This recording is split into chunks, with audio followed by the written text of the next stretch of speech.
இது பல நூறு ஆண்டுகளுக்கு முன்பு நடந்த கதையல்ல. நம்முடைய காலத்தில் ஆயிரக்கணக்கான மக்களின் கண்களுக்கு முன்பாக நடந்ததாக கூறப்படும் ஒரு சம்பவம். மருத்துவர்கள் அவரை இறந்து விட்டார் என்று உறுதிப்படுத்தினர். அவரது இதயம் துடிக்கவில்லை, மூச்சு நின்றுவிட்டது. மரணச் சான்றிதழும் வழங்கப்பட்டது. அதன் பிறகு அவரது உடல் பிணவறைக்கு எடுத்துச் செல்லப்பட்டது.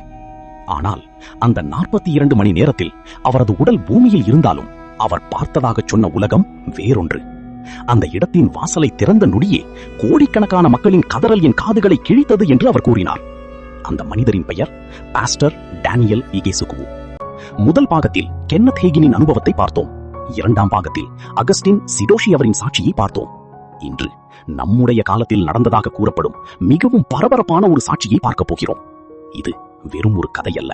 இது ஒரு எச்சரிக்கையா அல்லது உண்மையா என்பதை முடிவு செய்வது உங்கள் கையில். அப்படி என்றால் இந்த திகில் நிறைந்த சாட்சியை தொடங்கலாம். வாங்க ஆரம்பிக்கலாம். 2001ஆம் ஆண்டு நைஜீரியாவின் ஒனிச்சா நகரம். அங்கு ஒரு சபையின் போதகராக தேவனுடைய ஊழியத்தை செய்து கொண்டிருந்தார் பாஸ்டர் டேனியல் இகேசுகு. வெளியில் பார்த்தால் அவருடைய வாழ்க்கை அமைதியாக தோன்றியது. ஆனால் யாரும் எதிர்பார்க்காத ஒரு சம்பவம் அவருடைய வாழ்க்கையை சில மணி நேரங்களில் தலைகீழாக மாற்றப் போகிறது என்பதை அவர் அறிந்திருக்கவில்லை. அதற்கு முந்தைய நாள் டேனியலுக்கும் அவருடைய மனைவி மீகாவுக்கும் இடையே கடுமையான வாக்குவாதம் ஏற்பட்டது. கோபத்தின் வேகத்தில் அவர் மனைவியை கடுமையாக கண்டித்தார். மீகாவும் மனவேதனையோடு பதிலளித்தாள். அந்த சண்டை இரவு முழுவதும் இருவரின் மனதிலும் ஒரு பாரமாகவே இருந்தது. மறுநாள் காலை மீகா நடந்ததை மறந்துவிட்டு சமாதானமாக வாழ விரும்பினாள். அவள் மெதுவாக அவரிடம் வந்து குட் மார்னிங் என்றாள். ஆனால் டேனியல் அவளை ஒரு நிமிடம் கூட திரும்பி பார்க்கவில்லை. ஒரு வார்த்தை கூட பேசாமல் காரின் சாவியை எடுத்துக்கொண்டு வீட்டை விட்டு வெளியேறினார். அந்த ஒரு நிமிட மௌனம் அவருடைய வாழ்க்கையின் கடைசி உரையாடலாக மாறும் என்று இருவருக்கும் தெரியவில்லை. கோபமும் குழப்பமும் மன அழுத்தமும் கலந்த நிலையில் அவர் காரை வேகமாக ஓட்டிக் கொண்டிருந்தார். சாலை மலைப்பாதையை கடந்து சென்றது. ஆனால் அவருடைய சிந்தனை மட்டும் அந்த வீட்டிலேயே நின்றிருந்தது. ஒரு சில வினாடிகள், ஒரு சிறிய கவனக்குறைவு. அடுத்த கணம் டமார்!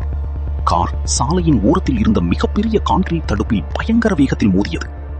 சீட் பெல்ட் அணியாமல் இருந்ததால் அந்த மோதலின் முழு தாக்கமும் அவரது மார்பில் விழுந்தது. சில நொடிகளில் அவருக்கு மூச்சு விடவே முடியவில்லை. அடுத்ததாக அவர் ரத்த வாந்தி எடுக்க ஆரம்பித்தார். அந்த வழியாக சென்ற 2 பேர் ஓடி வந்து காரின் கதவை உடைத்து அவரை வெளியே இழுத்தனர். அவருடைய உடல் முழுவதும் பலவீனம் அடைந்திருந்தது. மூச்சு ஒவ்வொரு நொடியும் குறைந்து கொண்டே இருந்தது. அவரை அவசரமாக மருத்துவமனைக்கு கொண்டு செல்ல அவர்கள் முடிவு செய்தனர்.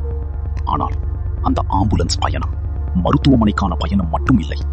அது டேனியலின் வாழ்க்கைக்கும் மரணத்திற்கும் இடையிலான கடைசி பயணமாக மாறிக்கொண்டிருந்தது.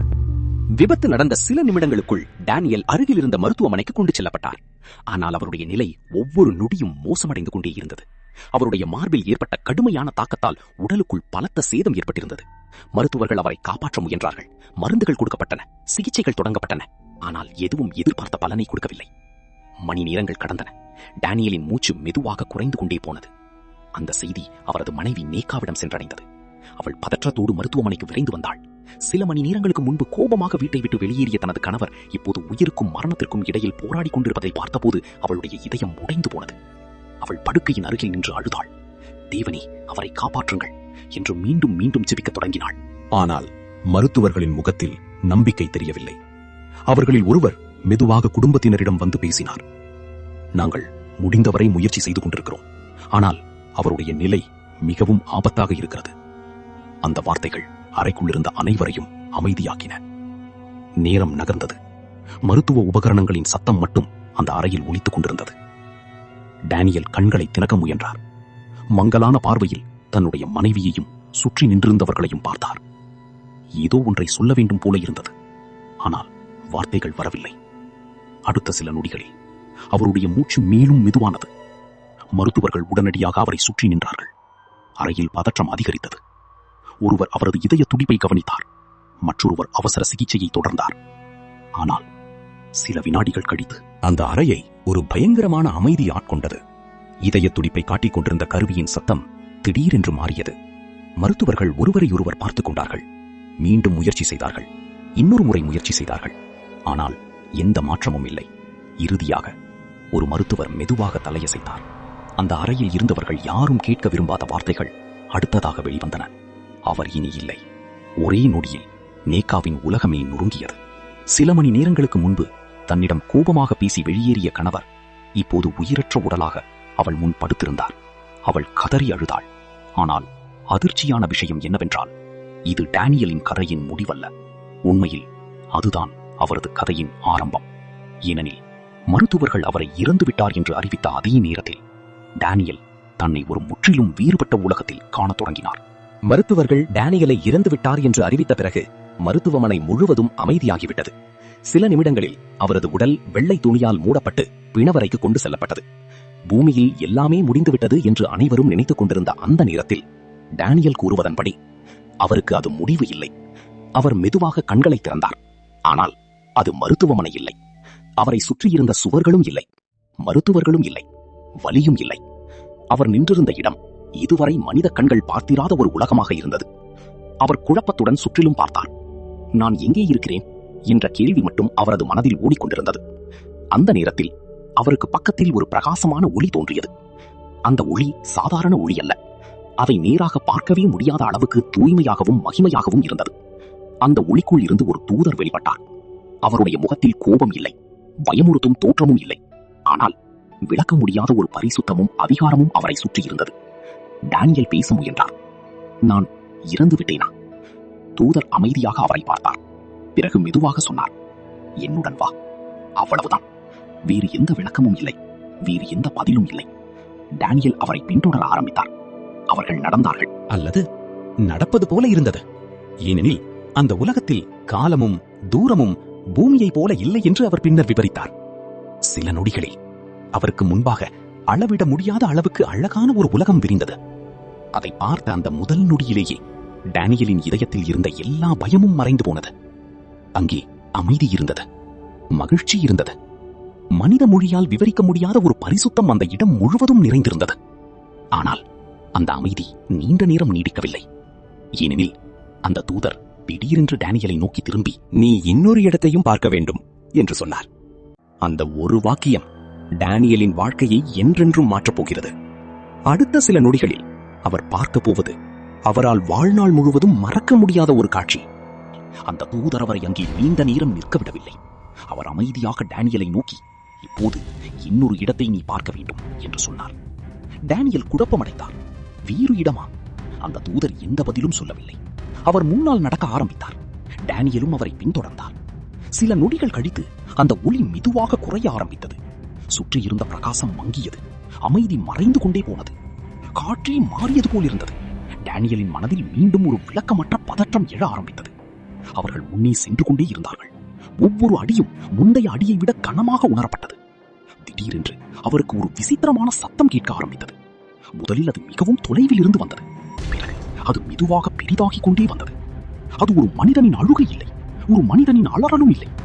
எண்ணிக்கையே சொல்ல முடியாத ஆயிரக்கணக்கான, இல்லை லட்சக்கணக்கான குரல்கள் ஒரே நேரத்தில் கதறிக் கொண்டிருப்பதை போல இருந்தது. டேனியலின் இதயம் வேகமாக துடிக்க ஆரம்பித்தது. அவர் அந்த தூதரை பார்த்து கேட்டார், இந்த சத்தம் என்ன? தூதர் ஒரு நிமிடம் கூட தாமதிக்கவில்லை. அவர் மிகவும் அமைதியாக, ஆனால் நடுங்க வைக்கும் குரலில் சொன்னார், நாம் நரகத்தை நெருங்கிக் கொண்டிருக்கிறோம்.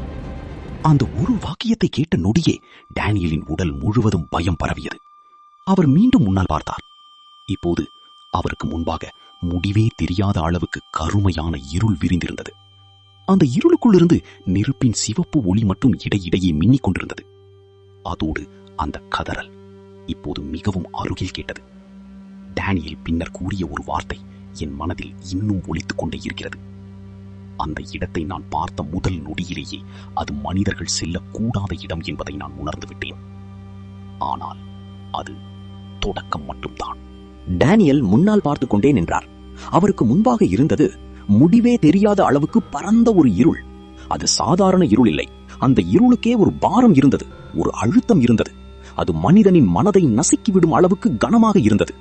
அவர்கள் அந்த இருளை நோக்கி முன்னேறிய ஒவ்வொரு நொடியிலும் அந்த கதறல் சத்தம் இன்னும் தெளிவாக கேட்க ஆரம்பித்தது. இப்போது அது வெறும் அழுகை இல்லை, அது நம்பிக்கையை இழந்த மனிதர்களின் அலறல், கருணைக்காக கதறும் குரல்கள், விடுதலைக்காக கெஞ்சும் சத்தங்கள். ஆனால் அவர்களை கேட்க யாரும் இல்லை. டேனியல் கூறுவதன்படி அந்த சத்தம் அவரது காதுகளால் மட்டும் கேட்கவில்லை, அது அவரது உள்ளத்தையே கிழித்தது. ஒவ்வொரு அலறலும் அவரது இதயத்தை நடுங்க வைத்தது. சில நொடிகளில் அவர்கள் அந்த இடத்தின் எல்லையை அடைந்தனர். அந்த நொடியிலேயே ஒரு தாங்க முடியாத வெப்பம் டேனியலை தாக்கியது. அது பூமியில் நாம் உணரும் வெப்பம் அல்ல, முழு உடலையும் ஒரே நேரத்தில் எரிப்பது போன்ற ஒரு வேதனை. அதோடு மூச்சுவிட முடியாத அளவுக்கு துர்நாற்றம். அந்த நாற்றத்தை மனித மொழியால் விவரிக்க முடியாது என்று அவர் பின்னர் கூறினார். டேனியல் தன்னிச்சையாக ஒரு அடி பின்னால் நகர முயன்றார். ஆனால் அந்த தூதர் அமைதியாக முன்னால் நடந்து கொண்டே இருந்தார். அவர் திரும்பி பார்க்கவில்லை, நிற்கவும் இல்லை. அவர் சென்ற பாதையிலேயே டேனியலும் தொடர்ந்து நடந்தார். அடுத்த சில அடிகளில் தரையே மாறிவிட்டது. அது மண் இல்லை, கல் இல்லை, கருமையாக எரிந்த பாறைகளை போன்ற ஒரு நிலம். இடையிடையே நெருப்பின் ஒளி மட்டும் தெரிந்தது. ஆனால் அந்த நெருப்பு எந்த வெளிச்சத்தையும் கொடுக்கவில்லை. மாறாக அந்த இருளை இன்னும் பயங்கரமாகவே மாற்றியது. டேனியல் சுற்றிலும் பார்த்தார். முதலில் அவருக்கு எதுவும் தெளிவாக தெரியவில்லை. ஆனால் மெதுவாக அந்த இருளுக்குள் சில உருவங்கள் அசைவதை அவர் கவனித்தார். அவை மனிதர்களா அல்லது வேறு ஏதுவா என்று புரியவில்லை. அந்த நேரத்தில் ஒரு அலறல் மற்ற எல்லா சத்தங்களையும் விட மிக அருகில் கேட்டது. டேனியல் திடுக்கிட்டு அந்த சத்தம் வந்த திசையை நோக்கி திரும்பினார். அவர் பார்த்த அந்த முதல் காட்சி அவருடைய வாழ்நாள் முழுவதும் மறக்க முடியாத ஒன்றாக மாறியது. பின்னர் டேனியல் இப்படி சொன்னார்: அந்த முதல் காட்சியை பார்த்த நொடியிலேயே இது எந்த மனிதனும் வர விரும்பக்கூடாத இடம் என்பதை நான் முழுமையாக உணர்ந்தேன். அடுத்த நொடியில் அவருக்கு முன்பாக இருந்த இருள் தன்னுடைய பயங்கரமான ரகசியத்தை வெளிப்படுத்த ஆரம்பித்தது. டேனியல் அந்த சத்தம் வந்த திசையை நோக்கி மெதுவாக திரும்பினார். அந்த இருளுக்குள் நெருப்பின் வெளிச்சம் சில நொடிகள் மின்னியது. அந்த ஒரு கணத்தில் அவர் அதை பார்த்தார். ஒரு மனித ஆத்துமா தாங்க முடியாத வேதனையில் தரையில் புரண்டு கொண்டிருந்தது. அவன் கைகளை நீட்டி யாரையோ காப்பாற்றும்படி கெஞ்சிக் கொண்டிருந்தான். ஆனால் அவனை நோக்கி யாரும் வரவில்லை. அவன் குரல் மட்டும் அந்த இருள் முழுவதும் எதிரொலித்துக் கொண்டிருந்தது. தயவு செய்து என்னை காப்பாற்றுங்கள். அந்த கதறலை கேட்ட நொடியில் டேனியலின் இதயம் உறைந்து போனது. அவர் தன்னிச்சையாக அந்த மனிதனை நோக்கி ஒரு அடி எடுத்து வைத்தார். அதே நேரத்தில் அந்த இருளுக்குள் இருந்த கருமையான உருவங்கள் அசைய ஆரம்பித்தன. முதலில் 1, பிறகு 2, அடுத்த சில நொடிகளில் பல உருவங்கள் அந்த ஆத்துமாவை சுற்றி நின்றன. அவை மனிதர்கள் இல்லை. அவற்றின் முகத்தில் இரக்கம் இல்லை, கருணை இல்லை. அந்த வேதனையை ரசிப்பது போல அமைதியாக நின்று கொண்டிருந்தன. டேனியல் நடுங்கிய குரலில் கேட்டார்: இவர்கள் யார்? தூதர் சுருக்கமாக பதிலளித்தார்: அசுத்த ஆவிகள்.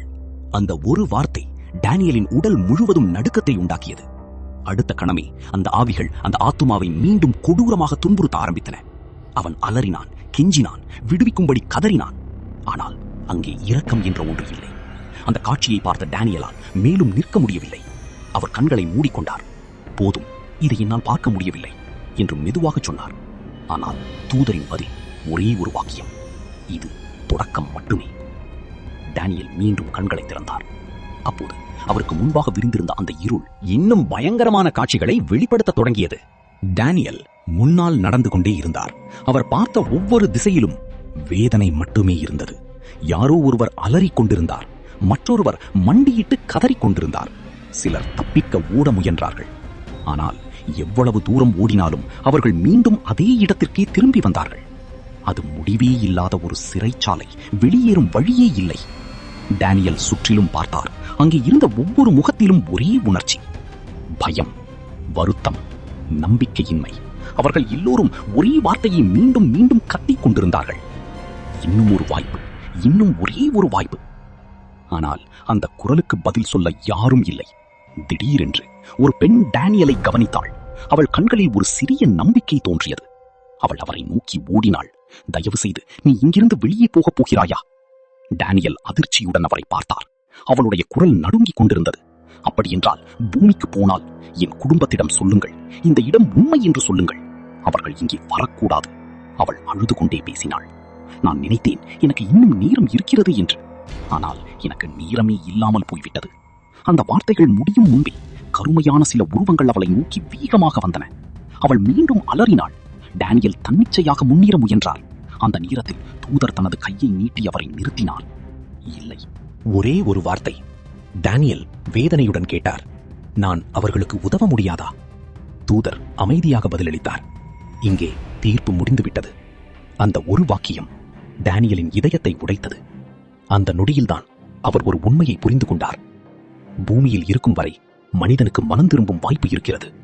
ஆனால் இந்த இடத்தில் வாய்ப்பு என்ற வார்த்தையே இல்லை. மீதம் இருப்பது முடிவில்லாத காத்திருப்பு, முடிவில்லாத வேதனை, முடிவில்லாத வருத்தம் மட்டுமே. டேனியல் இனி எந்த கேள்வியும் கேட்கவில்லை. அவர் அமைதியாக முன்னால் பார்த்தார். ஏனெனில் அவருக்கு முன்பாக இன்னும் பயங்கரமான ஒரு காட்சி காத்துக் கொண்டிருந்தது. டேனியல் இனி ஒரு வார்த்தை கூட பேசவில்லை. அவர் பார்த்த ஒவ்வொரு காட்சியும் அவருடைய மனதை கொஞ்சம் கொஞ்சமாக உடைத்துக் கொண்டே இருந்தது. அந்த இடத்தில் நேரம் நகர்ந்ததா அல்லது நின்றுவிட்டதா என்று கூட அவரால் புரிந்து கொள்ள முடியவில்லை. ஒரே ஒரு விஷயம் மட்டும் தெளிவாக இருந்தது. அங்கே இருந்த ஒவ்வொரு ஆத்துமாவும் தாங்கள் செய்த தவறை இப்போது முழுமையாக உணர்ந்திருந்தார்கள். ஆனால் அதை மாற்றுவதற்கான வாய்ப்பு இனி இல்லை. அவர்கள் கதறினார்கள், அழுதார்கள், மன்னிப்பு கேட்டார்கள். ஆனால் அந்த குரல்கள் அனைத்தும் அந்த இருளிலேயே மறைந்து போயின. டேனியல் மெதுவாக தூதரை நோக்கி திரும்பினார். இவர்கள் எல்லாரும் இங்கேயே என்றென்றைக்கும் இருக்க வேண்டுமா? தூதர் சிறிது நேரம் அமைதியாக இருந்தார். பிறகு மெதுவாக சொன்னார், மனிதன் பூமியில் வாழும் காலம்தான் அவனுக்கு கொடுக்கப்பட்ட வாய்ப்பு. தீர்ப்புக்கு பிறகு தீர்வு இல்லை. அந்த பதில் டேனியலின் இதயத்தில் கனமாக இறங்கியது. அவர் மீண்டும் முன்னால் பார்த்தார். அப்போது தொலைவில் ஒரு பகுதி மட்டும் மற்ற இடங்களை விட வித்தியாசமாக தெரிந்தது. அங்கிருந்து எழுந்த அலறல்கள் மற்ற எல்லா சத்தங்களையும் விட அதிகமாக இருந்தன. டேனியல் அந்த திசையை விரலால் காட்டி கேட்டார், அங்கே என்ன இருக்கிறது? தூதர் அவரை பார்த்தார். அவருடைய முகத்தில் எந்த உணர்ச்சியும் இல்லை. ஆனால் அவர் சொன்ன வார்த்தைகள் டேனியலின் ரத்தத்தையே உறைய வைத்தது. நீ பார்க்கப் போவது இந்த பயணத்தின் மிகவும் வேதனையான பகுதி. அந்த வார்த்தைகளுக்கு பிறகு அவர்கள் அந்த இடத்தை நோக்கி நடக்க ஆரம்பித்தார்கள். ஒவ்வொரு அடியும் டேனியலின் இதய துடிப்பை அதிகப்படுத்தியது. அவர் இன்னும் அறியவில்லை, அடுத்த சில நொடிகளில் அவர் பார்க்கப் போகும் முகம் அவரால் வாழ்நாள் முழுவதும் மறக்க முடியாத ஒரு முகமாக மாறப்போகிறது. டேனியலும் அந்த தூதரும் மெதுவாக முன்னேறிக் கொண்டிருந்தார்கள். அந்த பகுதியை நெருங்க நெருங்க அலறல் சத்தம் இன்னும் அதிகரித்தது. அது சாதாரண வேதனையின் சத்தம் இல்லை. அதில் வருத்தம் இருந்தது, பயம் இருந்தது, திரும்பிச் செல்ல முடியாத ஒரு முடிவின் வேதனை இருந்தது. டேனியல் சுற்றிலும் பார்த்தார். ஒவ்வொரு ஆத்துமாவும் தாங்கள் செய்த வாழ்க்கையின் முடிவை நினைத்து கதறிக் கொண்டிருந்தார்கள். அந்த நேரத்தில் ஒரு குரல் மட்டும் மற்ற எல்லா குரல்களையும் விட தெளிவாக அவரது காதில் விழுந்தது. தயவு செய்து யாராவது என்னை கேளுங்கள். டேனியல் அந்த குரல் வந்த திசையை நோக்கி திரும்பினார். நெருப்பின் மங்கலான வெளிச்சத்தில் ஒரு மனிதன் மண்டியிட்டு அழுது கொண்டிருந்தான். அவன் முகத்தில் விவரிக்க முடியாத வேதனை, அவன் கண்களில் முடிவில்லாத வருத்தம். டேனியல் அவனை பார்த்து கொண்டே நின்றார். அந்த மனிதன் திடீரென்று தலையை உயர்த்தினான். அவன் டேனியலை பார்த்த நொடியே அவன் கண்களில் ஒரு சிறிய நம்பிக்கை தோன்றியது. அவன் தடுமாறியபடி முன்னே வந்து கதறினான், நீ இங்கிருந்து வெளியே போகப் போகிறாயா? டேனியல் பேச முடியாமல் நின்றார். அவன் மீண்டும் கெஞ்சினான், அப்படியானால் தயவு செய்து பூமிக்கு திரும்பினால் மக்களிடம் சொல்லு, இந்த இடம் உண்மை என்று சொல்லு, இங்கே யாரும் வரக்கூடாது. அவன் அழுகை நின்றதே இல்லை. நான் நினைத்தேன் எனக்கு இன்னும் நேரம் இருக்கிறது என்று, நாளைக்கு மனம் திரும்பலாம் என்று. ஆனால் அந்த நாளே வரவில்லை. டேனியலின் கண்களில் கண்ணீர் நிரம்பியது. அவர் அந்த மனிதனிடம் ஏதாவது சொல்ல வேண்டும் என்று நினைத்தார். ஆனால் எந்த வார்த்தையும் வரவில்லை. அந்த நேரத்தில் தூதரின் குரல் அமைதியாக ஒலித்தது. பூமியில் மனிதன் நிராகரிக்கும் ஒவ்வொரு வாய்ப்பும் ஒரு நாள் அவனுடைய நித்தியத்தை தீர்மானிக்கும். டேனியல் மீண்டும் அந்த மனிதனை நோக்கி பார்த்தார். அவன் இன்னும் கதறிக்கொண்டிருந்தான். ஆனால் அவனுடைய குரலை இனி யாரும் கேட்கப் போவதில்லை. டேனியல் அந்த காட்சியை விட்டு முன்னே நடந்தார். ஆனால் அவருடைய மனம் மட்டும் அந்த கதறலிலேயே நின்றுவிட்டது. சில அடிகள் சென்ற பிறகு அந்த தூதர் திடீரென்று நின்றார். அவர் மெதுவாக வலது பக்கத்தை சுட்டிக்காட்டினார். இப்போது நீ பார்க்கப் போவது உன்னை அதிர்ச்சிக்குள்ளாக்கும். டேனியல் அந்த திசையை நோக்கி திரும்பினார்.